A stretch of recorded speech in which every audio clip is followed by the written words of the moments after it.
Hey y'all, check this out.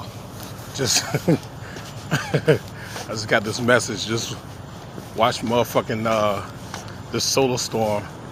It's gonna fucking rip a hole, this big old colossal hole in a magnetic field.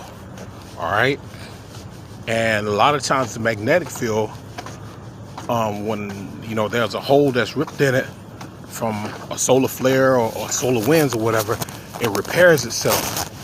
But this time, it's not going to repair itself. And this huge colossal hole is going to be about the half the size of our round.